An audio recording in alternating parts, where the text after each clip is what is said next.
Hey, Marshall here to tell you about an incredibly easy way anyone who loves brewing and drinking beer can save a little bit of money. In addition to supporting everything we do here at Brewlosophy, the American Homebrewers Association recently introduced their free Brew Guru mobile app. It offers a searchable database of homebrew recipes, including popular craft beer clones and hundreds of award-winning recipes from the National Homebrew Competition. What's more, Brew Guru has a searchable map of deals at breweries, beer bars, and homebrew shops. Grab the free Brew Guru app for iPhone and Android devices today and follow the path to great beer.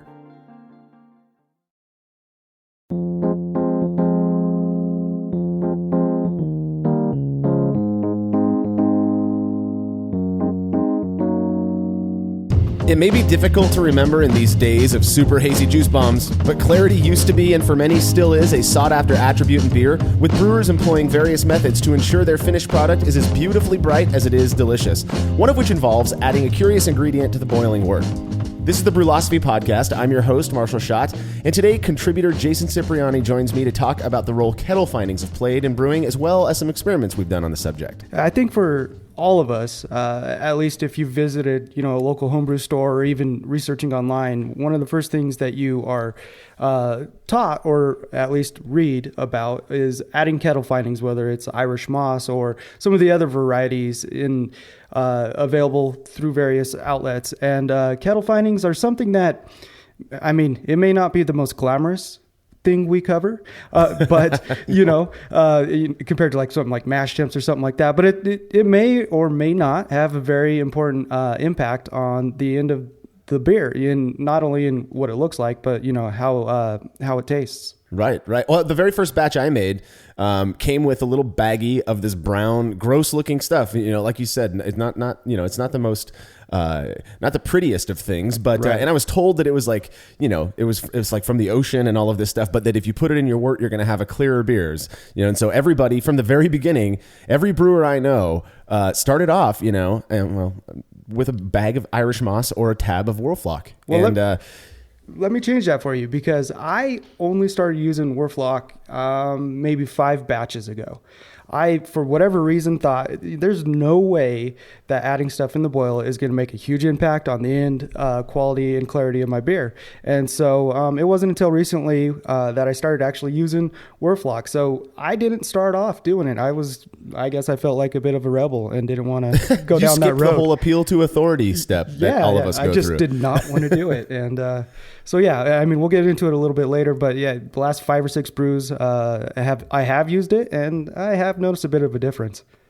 That's interesting. Yeah, I guess I was being a bit, grandiose saying that every brewer I know, but the truth is I've brewed with a bunch of people, and as a normal part of their process, it seems that adding either Irish moss or Whirlfloc is just, you don't even, it's like almost, you do it thoughtlessly.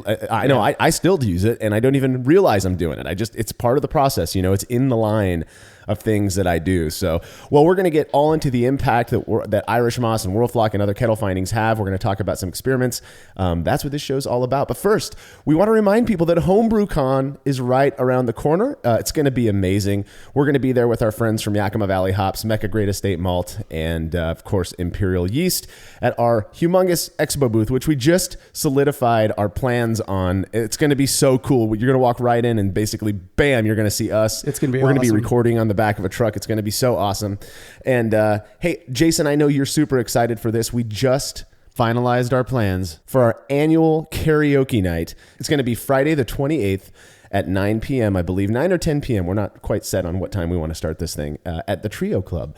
And we're just going to kind of go, at this point, I think we're going to kind of go donation-based to help cover some of the costs. We don't want to deal with having to set up an Eventbrite page or anything like that. But we've got room for about 75 or 80 guests on top of who we're all bringing. We're going to have our own bartender. We're going to have some snacks there. And we're going to have basically an endless supply of vitamin R. It's going to be huge. I remember last year, about this time is when you and I first started about me contributing to Brewlosophy. And as I followed everything through HomebrewCon and eventually saw the karaoke night pop up, I was incredibly jealous.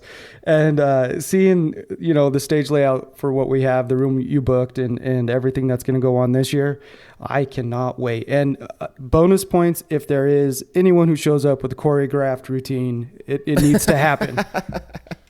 Dude, I mean, we can I've got some plans, I got some songs in my back pocket that I've been talking with people about, but nothing choreographed at this point. But it's gonna be a rad time. If you're interested, if you're out there, you're going to HomebrewCon and you're interested, feel free to reach out to me. We're trying to keep this thing as informal as possible, but I'm happy to like hold spots if people want to I guess kind of donate early or whatever.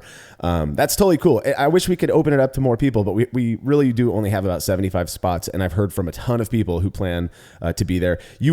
Something to keep in mind is that we're cutting out a little bit early from the pro night, or I think they call it the kickoff party now. So if you want to stay late for the kickoff party, then karaoke may not be for you. But it's going to be cool. The night before that, on the 27th, we're going to be hanging out at Imperial Bottle Shop on Division Street in Portland, Oregon, with our friends from Imperial Yeast. They're having a cool event called Insane in the Yeast Strain. 12 different beers, all made from the same base wort and inoculated with different yeast strains. So come hang out with us there. I think Jersey and Tim might be doing some reviews. We don't know yet, but HomebrewCon, June 28th through 30th. It's going to be rad. Hope to see you all there. If you appreciate what we're doing here on the podcast and over at the website, please consider doing something really simple to help us out by bookmarking and using the links found at brewlosophy.com/support. Wherever you shop online, we have links for that. And by bookmarking those, we're going to get a little bit of a kickback. Just a couple of pennies, but you get a couple of pennies from a bunch of people and it adds up. So we'd really appreciate your help there. If you want a little something more tangible in return for your support, head over to patreon.com/brewlosophy to check out all the cool rewards you can get for becoming a patron of ours by committing to a monthly pledge. Easily the most popular is our $5 level, which gets patrons a unique monthly discount to Yakima Valley hops, as well as an invitation to a live Q&A session with really smart people. This month it was last month it was John Palmer, and we did that last weekend, and it was amazing. He answered, 35, 40 people were able to make it to this session, and he just answered all of their questions right on the spot. Super cool. Coming up next, we've got BJCP Grandmaster Judge and Brewing Better Beer author Gordon Strong, good friend of the show. He's just a nice guy, super knowledgeable. You can ask all of your questions to Gordon and he'll answer them for you. So we've got some other fantastic guests lined up as well. Charlie Bamforth, we're talking to Vinny from Russian River. He's trying to get it set up as well. So check out all of the rewards at patreon.com/brewlosophy. I'd also like to ask those who haven't already subscribed to the podcast to do so, and then also rate it and review it. The feedback is super helpful, and it actually helps people who aren't already listening to the show find us. So if you could just subscribe, rate, and review, we'd really appreciate that. Thanks to the 200 people who have already done that. Finally, t-shirts are now available at yakimavalleyhops.com. This is something we've been talking about for a long time. Currently, we have 3 t-shirts. They're all kind of new. One of them is a brand new design. Super comfortable shirts. Probably the most comfortable I've got in my closet at this point. Yeah, they're awesome. Yeah, man. They're high quality shirts. I don't know why we didn't do that earlier, but it takes time. It takes time. Yeah, right. But they are available, so go check them out. yakimavalleyhops.com. You can just search for Brewlosophy there. All right, we've got some feedback, which is brought to you this week by Brewers Hardware, who specialize in triclover compatible sanitary fittings, conical fermenters, kettles, and brew stands. Brewers Hardware offers a variety of unique and hard to find items for both the home and craft brewing markets, including high quality stainless fittings at competitive prices and very fast shipping. They're also very excited to announce the release of the BCS 482 control system. With 8 temperature inputs, 8 discrete inputs, and 16 discrete outputs, the BCS 482 provides everything needed to fully automate your brewery. Learn more about this product and other great gear that they sell over at brewershardware.com. And don't forget to mention Brewlosophy at checkout to receive a free gift. That's brewershardware.com. All right, this bit of feedback is in regards to episode 31 on wort aeration. It comes from David Hagen. Now, it's really long, and I went through it, tried to figure out how I could cut it down a little bit, but I feel like everything he says it's kind of important. So I'm just going to go ahead and read through it, and then we'll comment on it. Awesome. So David says, I was taught you should aerate your wort after cooling below 80 degrees Fahrenheit, which is 27 degrees C, and before pitching yeast. So that's what I did using a plastic wort aerator and agitating my fermenter for 5 minutes after siphoning. About 15 years ago, I was introduced to the idea of using pure oxygen as a means of aerating wort. It seemed easier and safer than agitating a glass fermenter, yeah, and so I adopted the practice. I immediately noticed a decrease in lag time and more robust fermentation, so I continue to use the method to this day, though I'm not as dogmatic about it as I once was.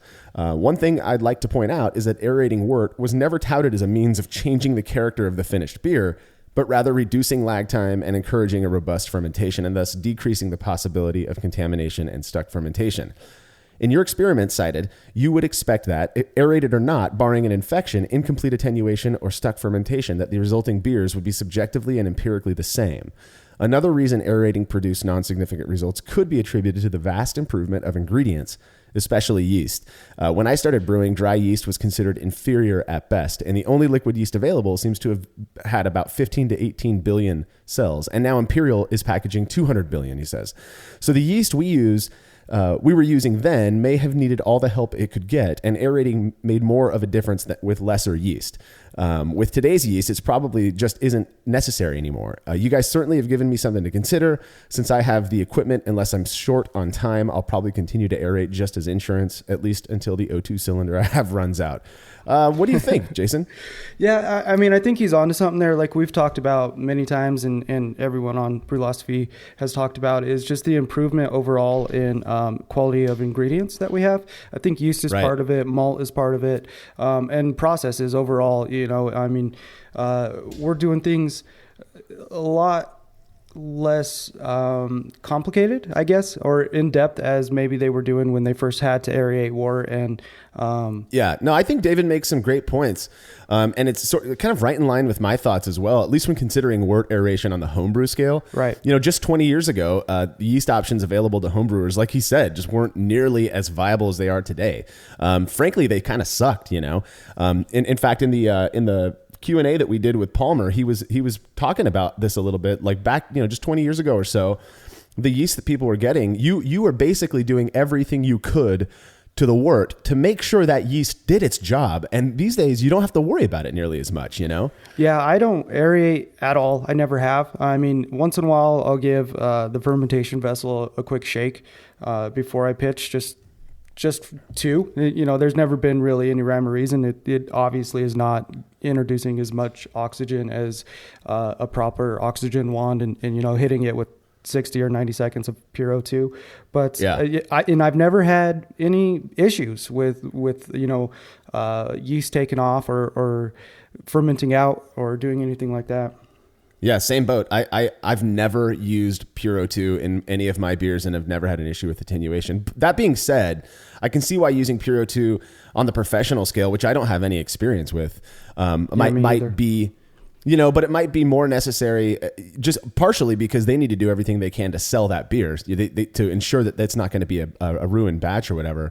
And plus they've got, you know, bigger pressures and all that stuff just because of the larger scale. So yeah, when you're income is you know, relying on that batch of beer coming out quality and consistently, you're going to make all the extra steps to have as much insurance as possible. That, and you know, most bigger breweries, they wash their yeast and reuse it, and there's, you know, you want to take care of that yeast, right?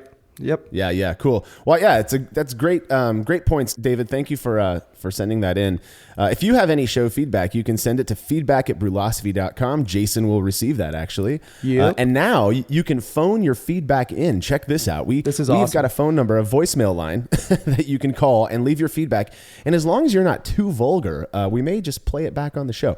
Phone number is 951-444-0320. That's 951-444-0320. Leave us a message. We'll try to address all of your feedback on the show. How long until we get a Tim in Jersey impersonation call? You know, someone. it's bound to happen. Yeah. Oh, guaranteed. Yeah. We've already got somebody out there who really loves Tim in Jersey apparently on Reddit. So maybe they'll be the one to call it in. Yeah. So, all right. Speaking of Tim in Jersey, a couple months ago, I received a beer from our friend Will Watson, who goes by Hi Hat Brewing. And he said that this beer was brewed with the goal of wanting to, quote, try something big and complex for the holidays. So he brewed this beer for the holiday season. Taking a unique spin on a wee heavy, Will not only added molasses to the boil, which brought the OG up to 1094, but he also tossed in some fresh spruce tips at flameout, something neither I nor the guys were aware of prior to reviewing it. 1 minute beer review with Jersey and Tim. What do you think of this? Let's see.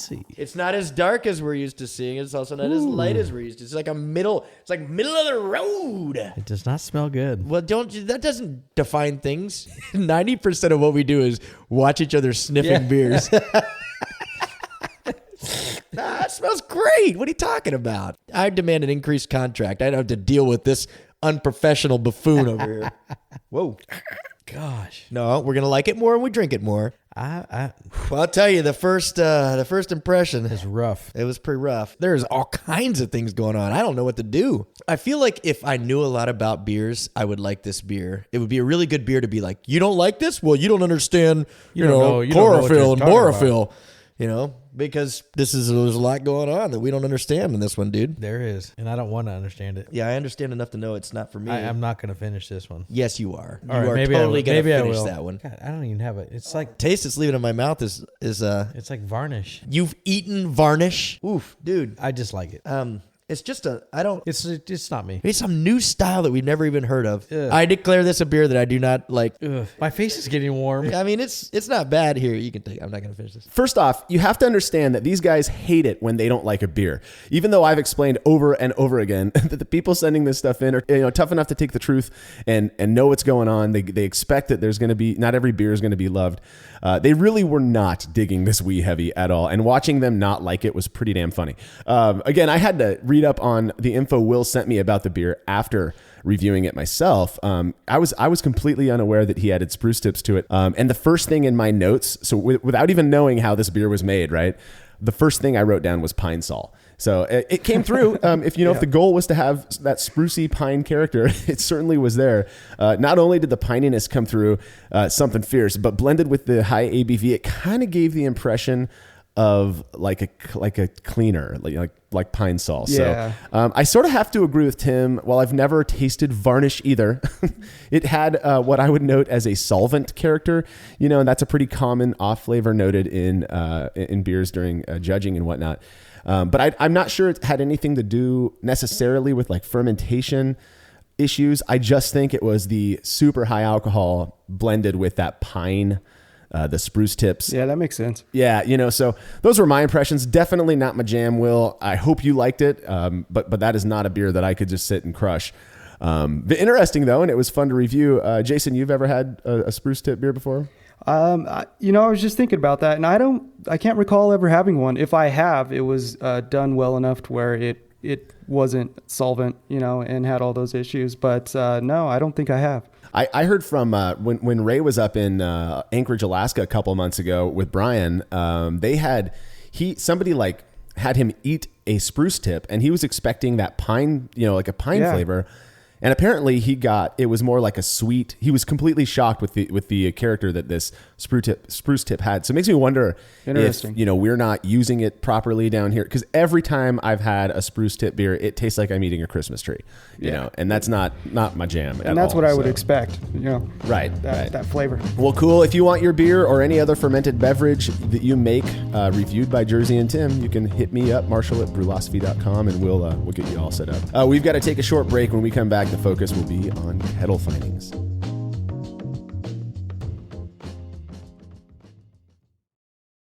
Family-owned Atlantic Brew Supply is the largest homebrew shop in the Southeast. No gimmicks, no multinational corporate overlords, and no BS. They offer exclusive malts, yeast, and more from local artisans, as well as award-winning recipe kits. They also sell professional brewing gear and cask equipment from sister companies ABS Commercial and Cask Supply. Most ingredients are available by the ounce, plus Atlantic Brew Supply has an on-site calculator to help you craft your best brew. Orders are processed same day, and 2-day shipping is guaranteed for East Coast customers. Get 15% off your first order using promo code BREWPOD. That's BRUPOD at AtlanticBrewSupply.com.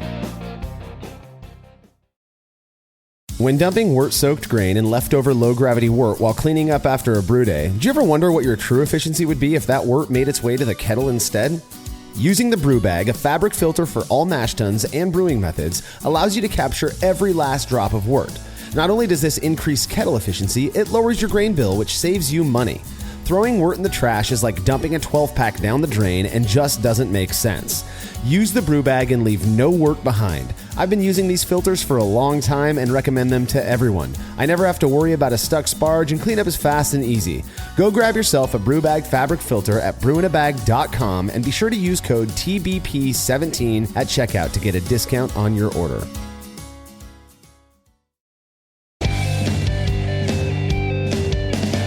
Compact and simple to use with a small footprint for brewing indoors, the Grainfather makes it easy for you to brew professional quality beers at home. The Grainfather is an all-in-one brewing system that lets you brew all grain beer in a single compact stainless steel unit.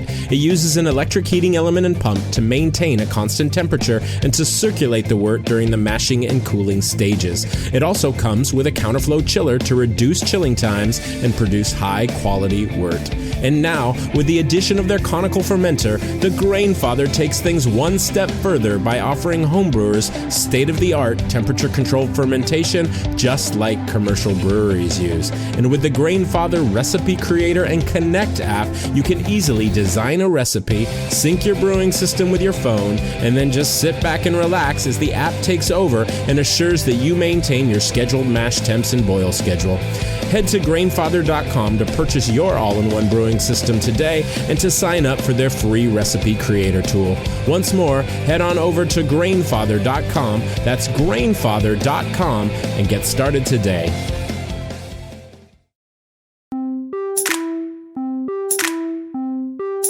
Kettle Finings such as Irish Moss and Whirlfloc are a normal part of many brewers' process, getting used as a matter of course because that's the way it's always been done. I remember being shocked to learn that Irish Moss was actually a seaweed, which makes me kind of wonder, like, how the hell somebody first thought to use this. Do we have any information on that, Jason? You know, in doing research in preparation for this episode, I looked all over, and basically the only thing I could find is, Irish moss is basically a seaweed that comes from the Atlantic coast of North America and Europe, and it's been used for centuries. Now, whether there was a country of origin that it started in, I couldn't find anything that said, it started in Ireland or it started, here or there. It just is something that's kind of always been around, and something that I think they started using after isinglass, which is a collagen substance from dried fish bladder, and then as well as, I even found something related to using blood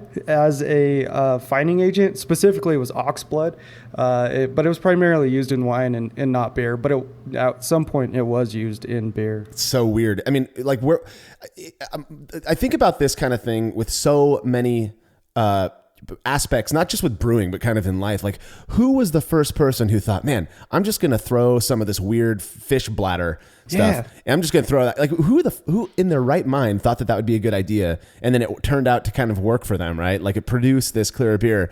Or ox blood. Like, why are you just sitting around? Hey, I just butchered this ox, and I'm going to go ahead and dump some of the blood in my wine. Like, that thought process is foreign to me. Well, see, we can go down a rabbit hole on this one. I bet somebody was like butchering the ox, and as they're like bringing the hatchet back or whatever, like blood just went flying into their wine, and then that glass just happened to be clearer than the other. I don't know, dude. It's so weird. Well, the good news is ox blood as a fining agent in the European Union and the U.S. has been banned since 1997. So unless you could find a bottle that's been aging for a few decades and came from a winery that used this practice, odds are there's no more ox blood in your wine. Stupid regulations. Ruining the fun. Ruining the fun. Well, I think another one was a fining agent was like egg whites or something like that, right? Yeah. They would put egg whites in, and it would do its magic and supposedly clear up the beer. Yeah, right. And then you get a wonderful meringue foam on the top as well. Yeah, I mean, it's good head retention. Let's start with the basics. These kettle finings, the whole idea behind them is to produce a clearer wort under the belief, all right, that the clearer wort will lead to a clearer beer. I'm not sure if there's any other real, argument behind the use of these kettle finings that they're going to impact the flavor or anything like that, right? Yeah, it's all just an aesthetic appeal of a clearer beer at the end of the day. And that process starts with kettle fining. According to this practice. Right. And I guess they're kind of down the line. There are some benefits as well. If you have clearer wort and you're running that wort through a heat exchanger or a filter or something like that, then getting some of that particulate out ahead of time is going to make running through a filter or whatnot all the easier, or running through a heat exchanger at the end of the boil type of thing, not gunk it up as quickly. Yeah, exactly. With a counterflow chiller or a plate chiller, where you really don't want a bunch of protein and other particulates going through and, like you said, clogging it up. It's a good way to. It's like insurance. Yeah, right. So. Interesting stuff, I think, particularly. So the two most common kettle findings that we use these days are Irish moss and Whirlfloc. Let's kind of break down both of these different findings and talk about what exactly they are and how they work. Yeah, so Irish moss actually is in both Whirlfloc and Irish moss, but we'll address Irish moss first. It's a red algae. I'm probably going to butcher this, but it's called a Chondrus crispus. And like I said earlier, it's on the Atlantic coast of North America and Europe. It has a high carrageenan content. I think it's carrageenan. Carrageenan. Man, see, yeah. When you read these words online all day and you have no one that pronounces them for you, it really jacks with you sometimes. So carrageenan. I think Wikipedia has like the pronunciation thing that the robot will read it to you. So I need more robots in my life. So carrageenan is the active ingredient basically in Irish moss that when you put it in your boiling water, it's negatively charged, and it attracts itself to all the protein and polyphenols that are positively charged in your boiling water. And as they are attracted and come together, they clump up and begin to fall to the bottom of your kettle. So that is, it's basically seaweed, is what it boils down to. That dried up seaweed. No pun intended. Yeah, that you're throwing in there.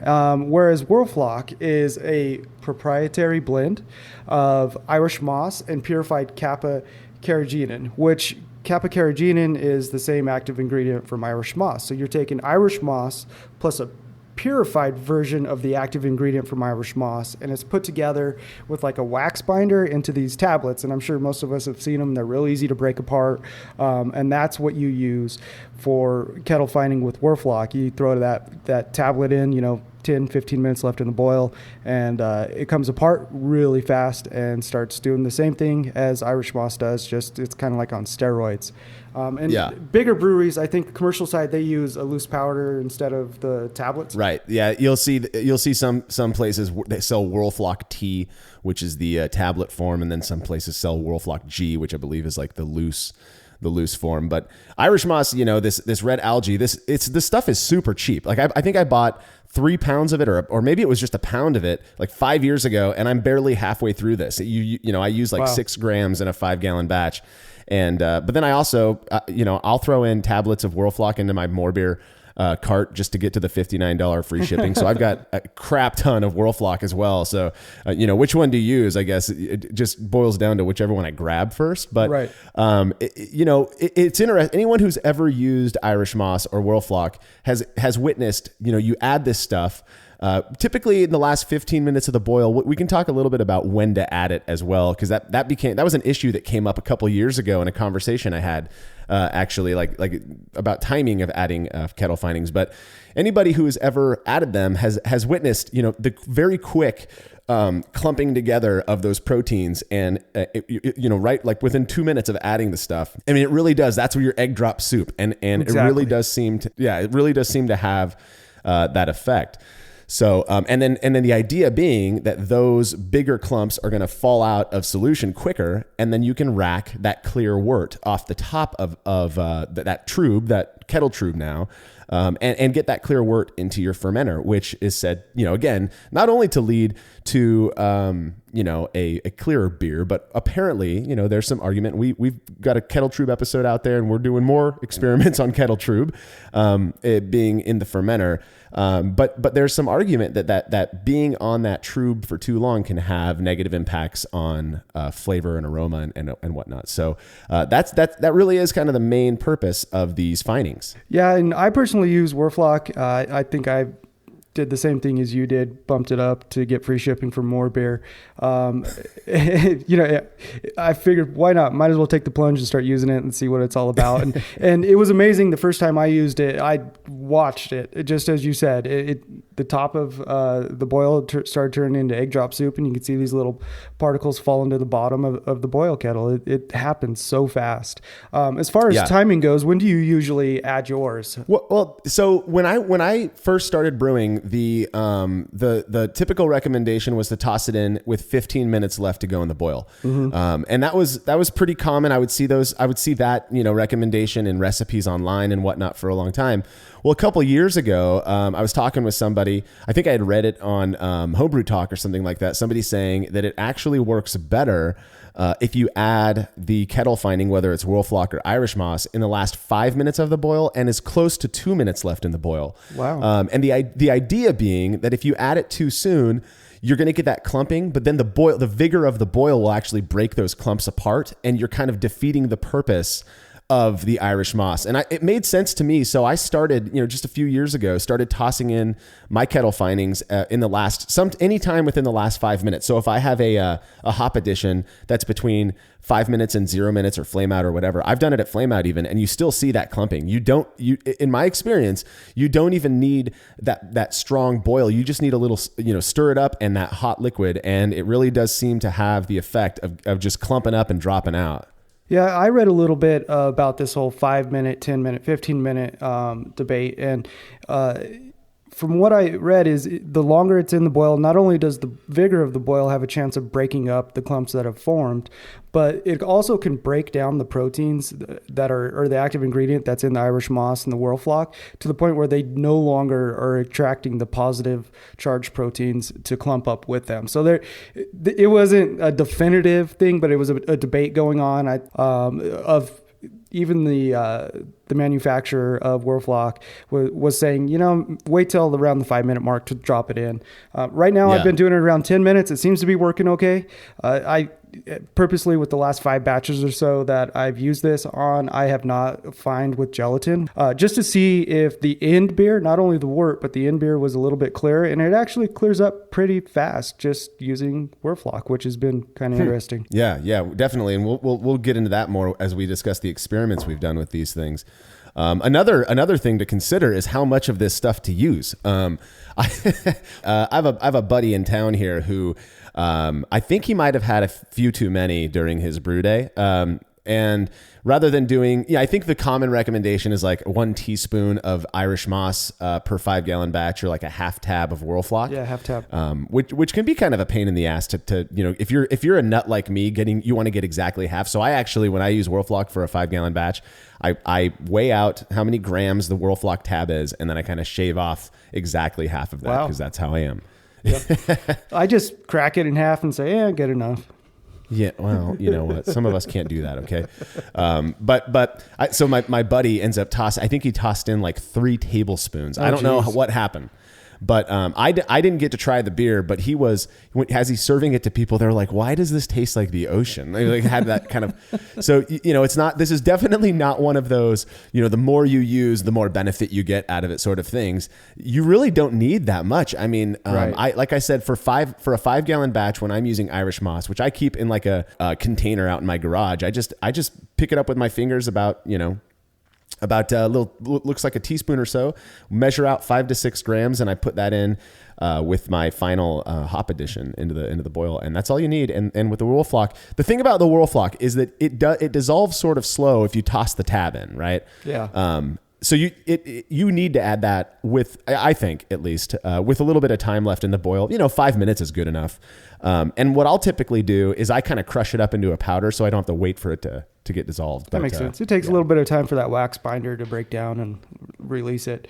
And it looks like Alka-Seltzer when you add it. Like bubbles. It does. Yeah, it really does. And then as it bubbles, you see the clumps forming. It's an interesting process. Crazy. I had a conversation with someone at a homebrew club meeting a few weeks ago. I was collecting data on a Hop Chronicles, the Simcoe Hop Chronicles Pale Ale.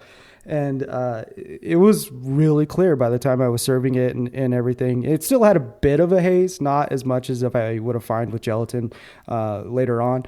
But they asked, how did you get this clear? And I said, Whirlfloc. That's the only thing I used. Well, how much did you use? And I was like, half a tablet. Well, in the process of this conversation, they were putting in 2 tablets of Whirlfloc for a 5-gallon batch, trying to get their beer clear. And I just was, that's way too much, And so we had a long conversation about that and possible, downsides to using too much of it. But all you need is a half tablet and you're good to go. Right. Yeah, that's interesting. I mean, it makes sense, like on kind of a superficial level. Like, oh yeah, if a little bit clears up the wort, then a lot's going to clear it up even more. But again, this is one of those things. It's sort of like gelatin, and we're gonna dig into gelatin a lot more in the future in its own show. But we have an experiment showing that when you use more gelatin than the recommended half a teaspoon for a 5-gallon batch, it actually has the opposite effect, or seems to have the opposite effect, in that it keeps the beer hazier. At least that's been my experience in testing it out. And I don't think that by adding too much Irish moss or Whirlfloc you're gonna like create a hazier beer, but I do think you can get flavor carryover from the it's an algae. I mean, the stuff is the ocean. If you smell, when I open up my thing of Irish moss, it smells like the ocean. It smells like dried ocean. Yeah, exactly. There's going to be some sort of flavor carryover there, I would imagine. Right. Well, so the active ingredient, we talked a little bit about carrageenan, or what you're calling carrageenan. I'm not sure who's right on that. That's the active ingredient. You mentioned that it is negatively charged and it attracts the positively charged proteins and whatnot from the boil. What else? What exactly is carrageenan? Like, what is it used for? Is it used for anything else? And do they have like a? I wonder if they have like an extracted version that's not in the form of this algae, which Whirlfloc does have Irish moss in it. So I can't help but wonder if there's not like a powdered form that you can just sprinkle into your wort and it does the same thing. Yeah, I wonder that too. Mainly what it's used for outside of home brewing and Irish moss and Whirlfloc, and what we use it for is the food industry as a whole uses it as a thickening agent. And it's not something that has just, come about in the last 50 years, 20 years or whatever. It's actually been used since the 15th century as a food thickening agent. And I found reports of it used in like coconut milk, things like cured meats and dairy-free cheeses, stuff like that. There's something sort of gross about the thought of thickening agent to me, but whatever. Yeah, I mean, it's a form of gelatin in a way, and I don't know. It's we us humans figure out weird things and really use it to our advantage, I guess. So that's. Are there any downsides to using Irish moss or Whirlfloc or Kettle Finings that you are aware of? Well, I guess when you're dropping out a ton of proteins, if you're using, large amounts of it, let's say 2 Whirlfloc tablets, other than the flavor carryover, you have to wonder if the lack of proteins would have some sort of impact on head retention. I've certainly heard that argument. Yeah. Yep. And, it's another thing you have to pay for, which honestly, as cheap as it is when you're first starting home brewing and getting going, or, trying to build up your home brewery to the way you want it to be, every dollar counts, if it's one more thing you have to pay for and one more thing you have to worry about keeping in stock, is it really worth it? Totally. Well, the biggest contention that I've heard against using Whirlfloc has to do with this impact that it might have on head retention. But it seems like most people think that the impact it has on clarity outweighs that risk. So, we have done a couple of experiments on this, of course, looking into the impact of Kettle Finings, which we're going to get into when we return from this short break.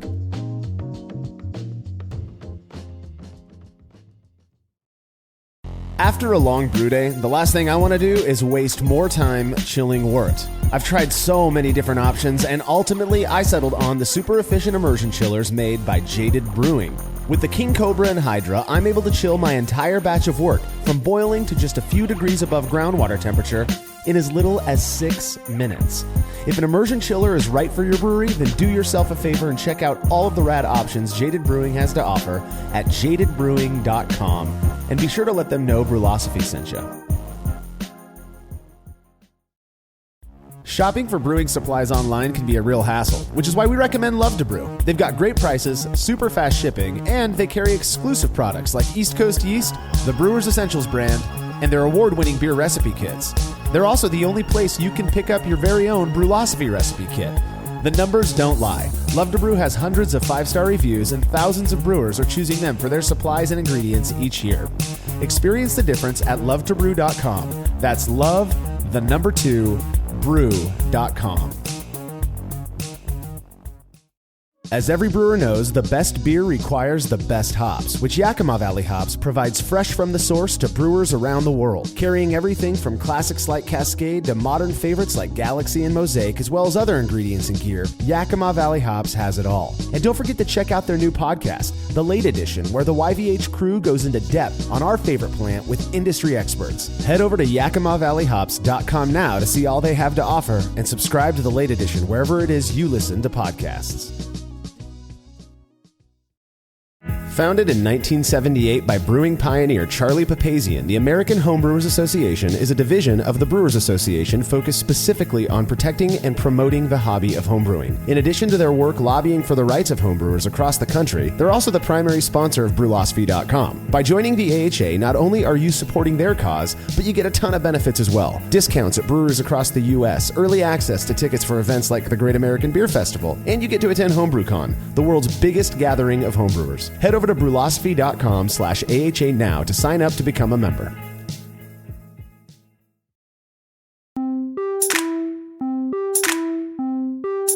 One of the big selling points of craft beer back when I became obsessed was that it was unfiltered, unlike the crystal clear swill sold in 30 packs. Still, many brewers understood that drinkers were interested in a nice looking beverage and relied on other methods of clarification, including kettle finings. Of course, there are those who believe any such step reduces the positive qualities of beer, which we wanted to test out. And so I did that very thing back in, I think it was 2015. I designed the first Irish moss experiment. You can find it on the website by searching for the Irish moss effect. And it was a simple experiment. I brewed 11 gallons of an American red ale, collected that whole batch of wort, and then homogenized it and split it evenly between two kettles. One of them was boiled with all the hops and Irish moss added, and then the other one was boiled without the Irish moss. Got all the same hop additions, was treated exactly the same with the exception of the Irish moss.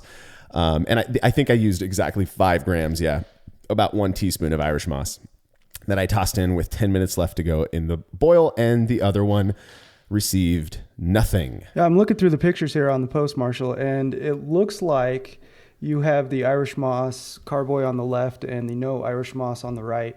And they look pretty much the same as soon as you transferred them from the kettles. But then a little bit later, you could start to see the Irish moss batch start to kind of settle a little bit more, and it looks a bit darker. Do you remember anything about that? You know, so I think that, you know, when you rack wort to a carboy, before it starts to settle, the particulate that's in solution makes it look lighter. So I think that was what made it look darker. What I did is I left both of those carboys out for 10 minutes just to observe any differences.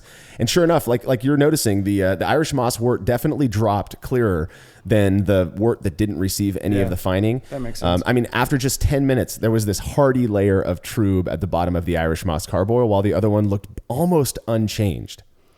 Yeah, and you could see kind of the egg drop soup kind of look to what's laying on the bottom of the Irish moss batch. Yeah. So it looks like these both fermented out pretty much the same, right? They ended up with 1016 final gravity. And as you were taking the final readings, the Irish moss looks slightly clearer than the no Irish moss. But depending on the lighting and how you look at it, I think. That's exactly what I was going to say. The lighting may have an impact on that because they look pretty similar overall. I mean, there's not much of a difference there. Obviously, there was no impact on fermentation, just based off of the gravity readings. Then you have a ton of pictures here of the beers after carbonation and, you know, putting them in the keg and whatnot. Right. Yeah. I went through a whole series of getting, I wanted to make sure to track any changes that were observed after kegging. One thing to point out, I did not find these beers with gelatin. The point being, I wanted to see just the impact Irish moss would have, not only on clarity, but ultimately on the flavor, aroma, and mouthfeel of these beers. Sure. So they were kegged without fining with gelatin. And I started pulling samples, like you said, Jason, about 3 days after kegging. I usually wait about a week before collecting data on exBEERiment beers, just to give them time to condition and make sure that they're both, equally carbonated and whatnot. So I started pulling samples for myself just to take pictures at day 3 after kegging. And those beers, you can find the pictures for yourself over on the website. They looked exactly the same to my eyes. And then I took a sample at 1 weekend, so 4 days after that. And to me, they looked exactly the same again. Jason, you're looking at the photos. Do you see any differences between them, those first 2 shots? No, they look the same.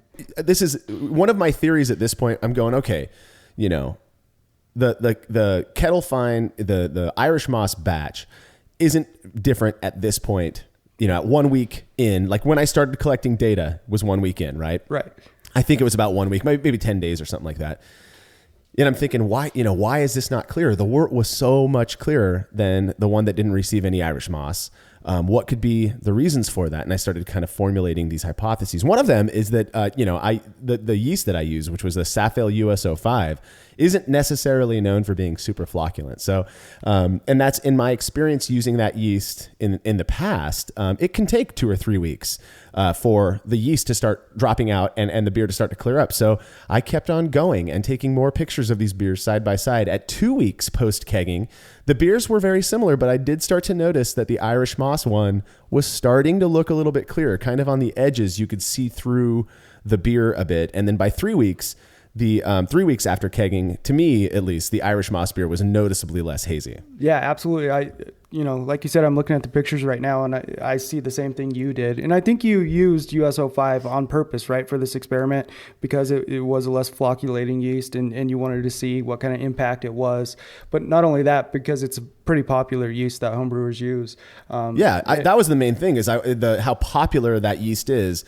It seemed most applicable to me to use something so common, for sure. Yeah. So, then I took a final shot at 5 weeks post kegging, and it didn't look much different than the 3 week one.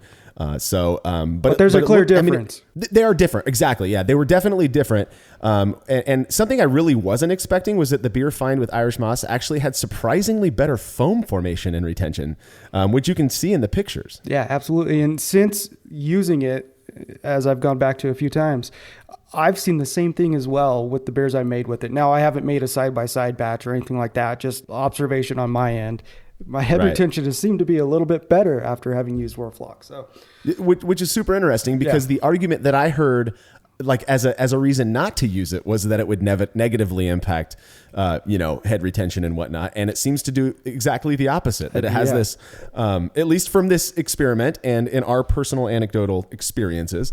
I wanted to see also, besides just the appearance factor, if people could reliably distinguish a beer that was fined with Irish Moss from one that wasn't. And so I collected data from 15 people, and in that group included James and Steve from Basic Brewing Radio. I strongly recommend you go look for that episode. It's kind of fun to listen to those guys taste these beers, as well as a friend of Brewlosophy, Olin Suddeth from Brew United.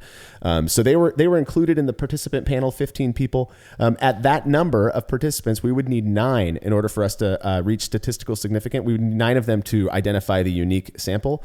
But in the end, only 8 people did.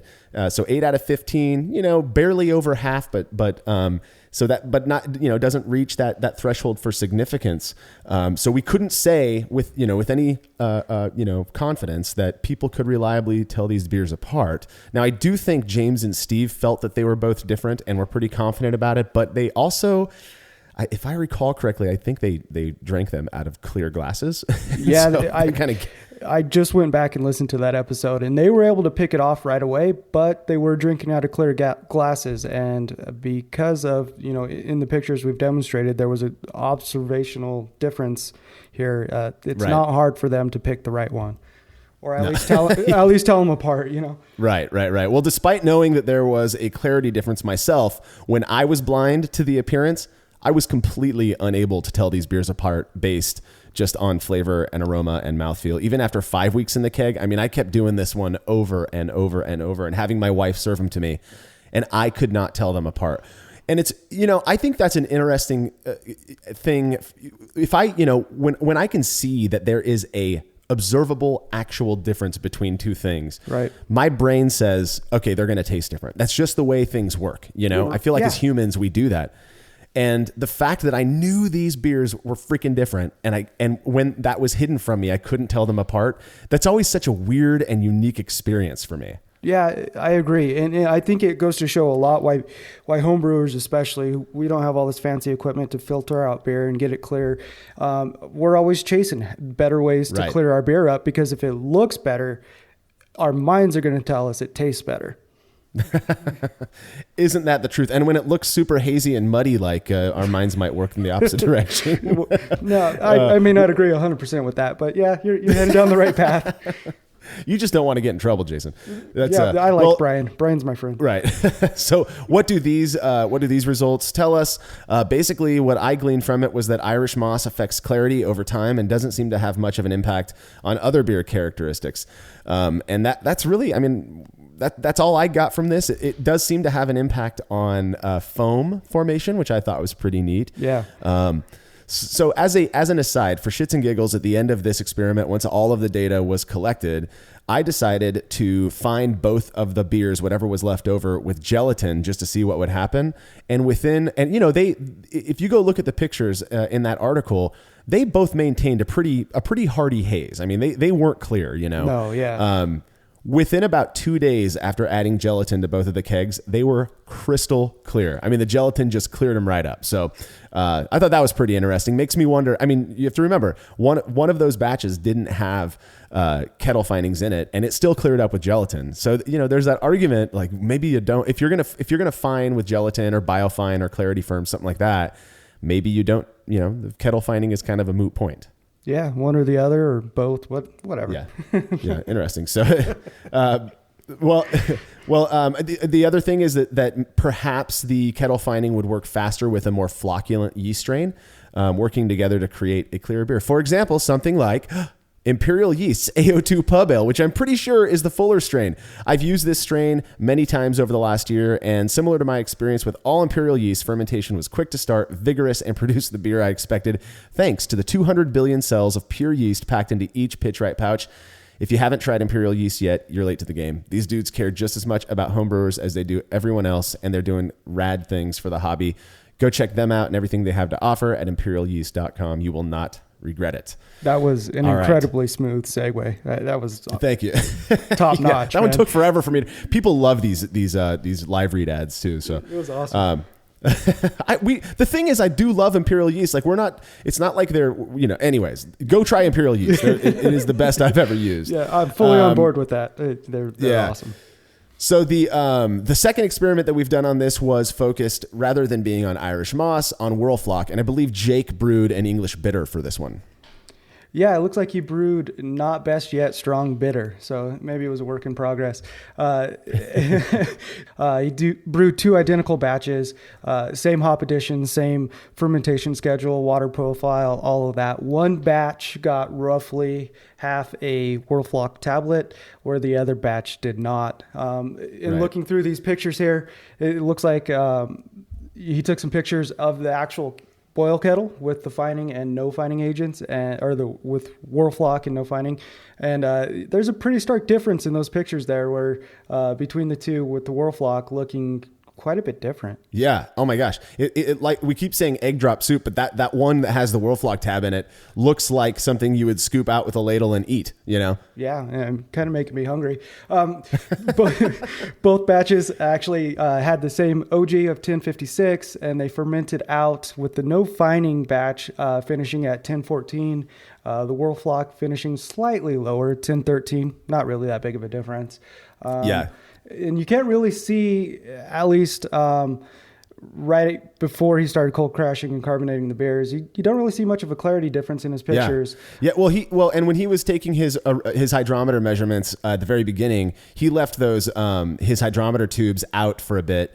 And you know, similar to the shot that I took of the Irish Moss Carboys, The one that had the Whirlfloc in it definitely cleared up more than the one that didn't have the Whirlfloc. So the same observations as the as the Irish moss experiment that I did in terms of the wort. And something to point out, he actually used a much different yeast. He used Y yeast 1318. That's the London Ale 3, which is commonly used for like hazy IPA, right? I think that's the go-to. It's the go-to, right, for New England IPA. And the idea behind using that one, he wanted to make this bitter, which is, an English style. But if this is a yeast that is known to contribute, potentially at least, to some of that haze, then it would be, was a perfect, yeast to use for this experiment, because we wanted to see what the impact of that Whirlfloc would be on an ostensibly hazier style of beer. Right. Though interestingly, and this is kind of an aside, I believe 1318 is actually a decently flocculent yeast strain. I've made a British Golden with that strain, and it dropped crystal clear without fining. I don't think I find it. After the fact, just use my regular Irish moss. So I've only used it once in a New England IPA, so I didn't touch it. Yeah, so it was hazy anyways. Yes. Yeah, the findings were. Yeah. These were the observations made, when he used his Whirlfloc were pretty similar to what they were with the Irish moss. He fermented these beers out. They hit basically the same final gravity. I look at those pictures of that FG hydrometer, and I see 1.0135 versus 1.013. So that thing is so sensitive that it can look like a bigger difference than actually exists. Yeah, there was barely a difference there. Yeah. So once he kegged those beers again, he skipped gelatin fining. He took his first samples 9 days after kegging, and right off the bat, noticed that the Whirlfloc beer was clearer. It wasn't drastic, but it was definitely clearer. Yeah, it's actually, you have to remember, Whirlfloc, like we said earlier, is Irish moss on steroids. So right. So it's gonna work and act a lot faster than just using Irish moss on its own. So in a way, it's not surprising that it was clearer much faster if you go back to the Irish moss experiment. But yeah, it was pretty quick that you started to see a difference. Yeah. Well, and then after 3 weeks in the keg, that difference was even amplified a bit. And then finally a month in the keg, the Whirlfloc beer looked almost commercially bright. Yeah. While the non-fine beer maintained a noticeable haze, and which I think that's pretty impressive. Speaks to the claims that people make that Whirlfloc will help you to clear up your beer. I mean, it seems to support that. And even more interesting, this kind of it jibes with what happened in the Irish moss experiment. The bitter that was fined with Whirlfloc seemed to have better head retention and better lacing. I mean, that foam was just tighter packed. It looked more creamy. That's so fascinating to me that this carrageenan, seaweed stuff seems to have this impact, this very positive impact on, even if it's just appearance of the beer. Yeah, overall, I was just going to mention that as well. From the pictures alone, you can tell there's better head retention there. The lacing is going to be there. Yeah, it is fascinating. Maybe the whole possible downside of using it is when people use too much, right? Maybe that's where people have got in trouble with it historically, and that's where the perception of impact on head retention has come about, is just not using the right amounts. Yeah, or not using any at all. There's like that happy medium or something. Yeah. Well, Jake served this experiment, these beers, to 19 participants, which would require 11 to get it right in order for us to say that it was significant. And like the Irish moss one, only 9 were able to get it right. So again, we failed to reach significance on this one. And when Jake attempted it himself, this is kind of the weird thing. And this happens very rarely, but it does happen. Jake was able to consistently identify the Whirlfloc beer when he was doing his own blind triangles. So his experience was not like those of the participants, which doesn't mean that they're bad participants. He was very biased. He knew everything that was happening with these beers. He knew what to look for, and maybe that matters. But he was able to tell these ones apart. So I think that was pretty interesting. Yeah, I agree. And overall, take these two as a whole, it's kind of not surprising results, right? I mean, it's at least what I would expect from something that isn't supposed to have any impact on flavor or, if making a beer thin or not or anything like that. It's strictly an aesthetic portion of what we do as homebrewers to kind of clear up the beer a little bit. When you're serving something blind and people can't see that clarity, and as long as your brewing practices are identical, you're going to have two of the same beers overall. That's what it seems like, yeah. So Jason, what about you? You going to keep using your Whirlfloc that you just got into using, or what? I think so. I have no downsides to it so far, and even if I decide to skip fining with gelatin in the keg, I still am going to have a relatively clear beer without having to do any extra work. Heat up the gelatin and mix it in and do all that stuff. I'll be fine. So yeah, I think I'm going to keep using it at least for the near future until the bag runs out and I need to order some more tablets. What about you? I mean, you have plenty on hand. Sounds like you'll be using it for the long term as well. I mean, my thing is, like, even if I was totally against using it, I would use it just because I've got so much in my garage, both Irish Moss and Whirlfloc. Like I said, I add those little packs. I think you get like 10 tablets for $3 or something. Yeah. And I use that as my way to get to the free shipping at more beer. So yeah. I'm just going to keep using it for that. But I do like, I've noticed, I kind of didn't put this together until chatting about this with you, actually, but I get surprisingly good head retention on beers that I'm not using any Carapils or Carafoam in or anything like that. And I can't help but wonder, to what extent that's because, again, as a matter of course, I toss in, a little bit of Whirlfloc or a little bit of Irish Moss into my boil. So yeah, I've definitely seen that advantage as well, and it seems to be there. And maybe that's something we need to test more exclusively, as well as, is it possible to add too much kettle fining? Yeah. Well, there you have it. It looks like these kettle finings do what they're said to do. And, who knows if it's necessary if you're doing other forms of fining later on down the line. But it looks like, Jason and I are going to continue using our kettle finings, and we're happy with it. So, if you want to read more about these experiments or any of the other stuff we're up to, you can head over to brewlosophy.com. The Brewlosophy podcast is made possible by the generous support of our sponsors, as well as all of our rad listeners. We seriously could not do this without you. Cheers to everyone who has subscribed and left a review of our show. It makes a huge difference. If you haven't yet, please consider doing so. Head over to brewlosophy.com/support to view a list of ways you can easily help us to continue producing this podcast. If you want a reward for your support, visit patreon.com/brewlosophy. Thanks again for listening. We'll be back next week with another episode of the Brewlosophy podcast. Until then, think beer. Start off the morning with some hot tea, lemon and honey cause it suits my bro. Put some herb in the bowl, yeah, it's homegrown. Ain't gotta go through the middleman no more.